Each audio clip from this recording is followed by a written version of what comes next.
शिला प्रभुपाद की जय।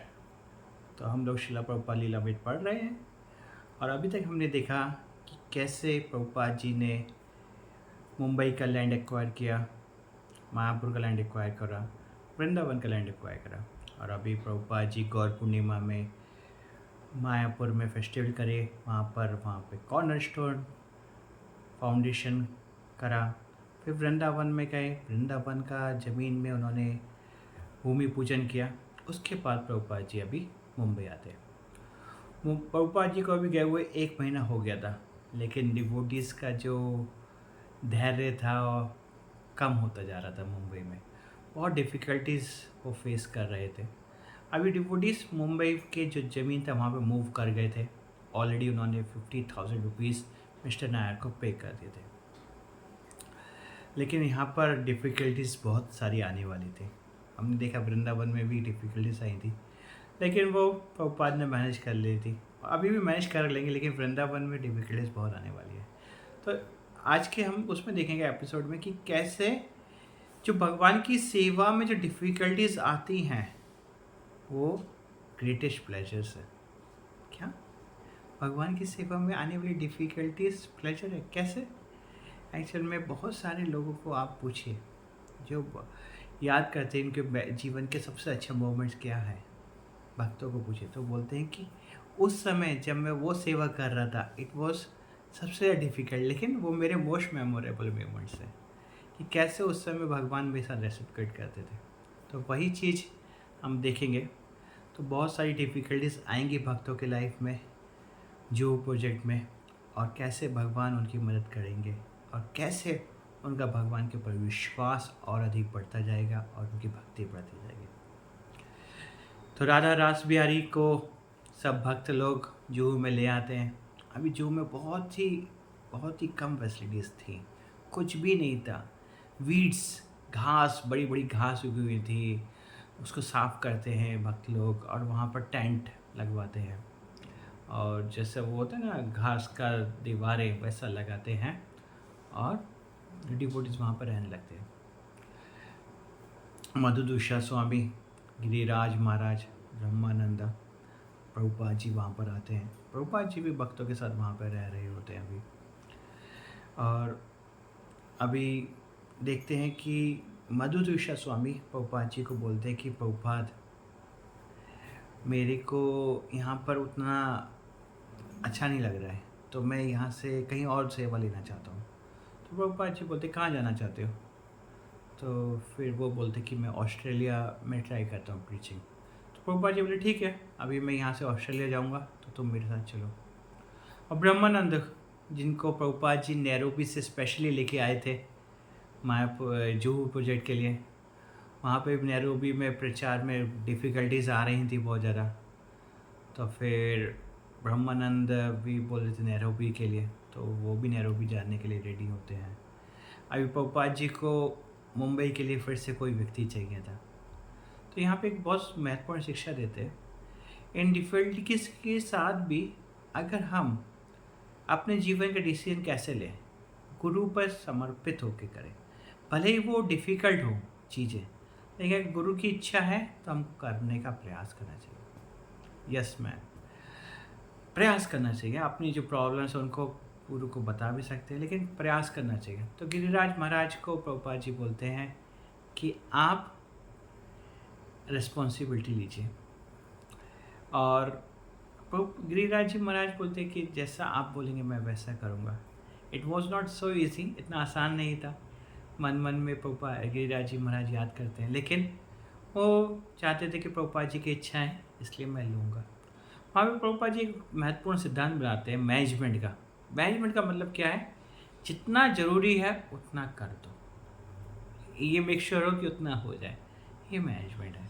और गिरिराज जी महाराज एक्सपर्ट थे लाइफ मेंबर बनाने के लिए, फंड्स कलेक्शन के लिए। तो यद्यपि वो बहुत ही यंग थे, लेकिन वो इस चीज़ में एक्सपर्ट थे। तो फिर और वो फुल्ली सरेंडर्ड थे प्रभुपाद जी के के आदेशों को मानते थे, इसलिए प्रभुपाद जी ने उनको सोचा कि परफेक्ट पर्सन है इस रिस्पॉन्सिबिलिटी को लेने के लिए। गिरिराज जी एक्सेप्ट करते हैं वो रिस्पॉन्सिबिलिटी। अभी डिवोटीज़ रास बिहारी को वहाँ पे ले आए हैं। गिरिराज जी ने रिस्पॉन्सिबिलिटी भी ले लिया है। अभी मधुसूदन स्वामी महाराज जाने वाले हैं, ब्रह्मानंद स्वामी महाराज भी जाने वाले हैं। भक्त लोग डिफ़िकल्टीज 5 समय भोगा लगाने के लिए छोटे से किचन में डिफ़िकल्टीज फेस कर रहे हैं, लेकिन फिर भी स्ट्रगल कर रहे हैं। बड़े बड़े चूहे रात को परेशान करते हैं, फिर भी स्ट्रगल कर रहे हैं। आसपास के नेबर्स डिस्टर्ब करते हैं। बहुत सारे नेबर थे वहाँ पे जो अभी रिसेंटली क्रिश्चियन कन्वर्ट हो गए थे। वो कुछ भी जो डिवोटीज़ को देखकर प्रशंसा नहीं करते थे, और यद्यपि भयभीत होते थे। उनको लगता था उनकी आने वाली जनरेशन फिर से हिंदू ना बन जाए। लेकिन कुछ लोग थे जो प्रभुपाद जी को अप्रिशिएट करते थे। वैसे एक मिस्टर शेट्टी हैं, जिनकी कहानी हम आपके सुनेंगे, कैसे उन्होंने कितना सेक्रीफाइस करा जुहू टेम्पल बनाने में। और कुछ लोग थे जो प्रभुपाद जी को अप्रिशिएट कर रहे थे, डिवोटीज़ को अप्रिशिएट कर रहे थे और प्रशंसा कर रहे थे। लेकिन फिर प्रभुपाद जी अभी चाहते थे कि वो प्रचार के लिए बाकी सब जगह जाएं। प्रभुपाद जी ने नेक्स्ट वर्ल्ड टूर प्लान किया था। इस बार प्रभुपाद जी ईस्ट की तरफ होकर जाकर ऑस्ट्रेलिया, जापान, हवाई होकर अमेरिका, यूरोप होके वापस आए चाहते थे। पूरे 6 महीने का प्लान था प्रभुपाद जी का। प्रभुपाद जी कैसे जैसे वृंदावन से सेपरेशन का मूड होता था, उस मूड में प्रभुपाद जी लेक्चर्स वगैरह दे रहे थे, और प्रभुपाद जी जाने के लिए तैयार हैं। और प्रभुपाद जी एयरपोर्ट पहुंचते हैं। एयरपोर्ट पे सब भक्त लोग प्रभुपाद जी को सी ऑफ करने के लिए जाते हैं। मधुसूदन स्वामी प्रभुपाद जी के साथ जा रहे हैं, बहुत सुंदर कीर्तन कर रहे हैं। प्रभुपाद जी वहाँ पे एक बहुत सुंदर प्रिंसिपल देते हैं। बोलते कि यदि आप इसी तरीके से मुंबई में कीर्तन करते रहेंगे तो बहुत ही जल्द जुहू का टेम्पल बन जाएगा। एक और चीज़ प्रभुपाद जी वहाँ पे इस चैप्टर में शिक्षा देते हैं कि हमको प्रयास करना है कि भगवान को अच्छे से अच्छे फैसिलिटीज़ को देने का, और हमको कोशिश करना है हर चीज़ को कैसे हम भगवान की सेवा में लगा सकें। इस संसार में जितनी भी चीज़ें हैं उनको हम स्पिरिचुअल बना सकते हैं। कैसे? जब हम उन चीज़ों को हम भगवान की सेवा में लगाते हैं। तो प्रभुपाद जी बहुत ही एक्सपर्ट थे इस चीज़ में।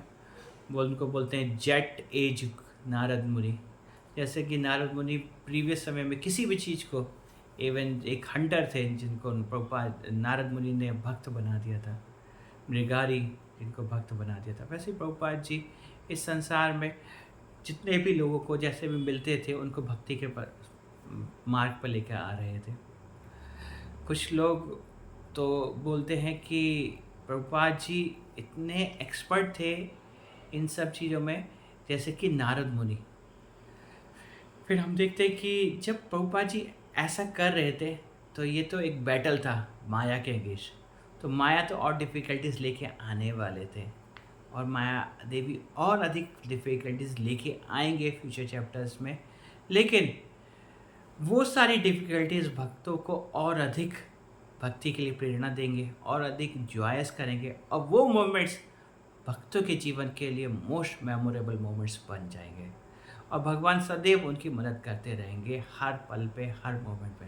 वैसे ही हम देखते हैं जब प्रभुपाद जी को जुहू टेम्पल बनाने के लिए एक आर्किटेक्ट की ज़रूरत थी जो उनको प्लान करे, उसी समय एक भगवान की कृपा से एक व्यक्ति जो कि यूरोप से आए थे भारत में, और उनको कृष्ण भावनाविद के में काफ़ी वो अट्रैक्शन होता है, वो आते हैं। तो प्रभुपाद जी बोलते हैं कि अरे आप बहुत ही अच्छा, ये आपको भगवान ने ही भेजा है और आप इस बिल्डिंग के आर्किटेक्चर में मदद करिए। तो इस तरीके से हम देखते हैं भगवान हर समय पर मदद करते हैं जब हम कृष्ण भावनामृत में, और जब कृष्ण भावनामृत में कोई डिफ़िकल्टीज आती हैं वो हमारे लिए सबसे अधिक प्लेजर के मोमेंट्स हैं। और हम भगवान से प्रार्थना करते हैं और भक्तों के चरणों में प्रार्थना करते हैं कि भगवान हमको हमेशा कृष्ण भावना भावित रहें और हम आनंद से भगवान की भक्ति करते रहें। श्रील प्रभुपाद की जय।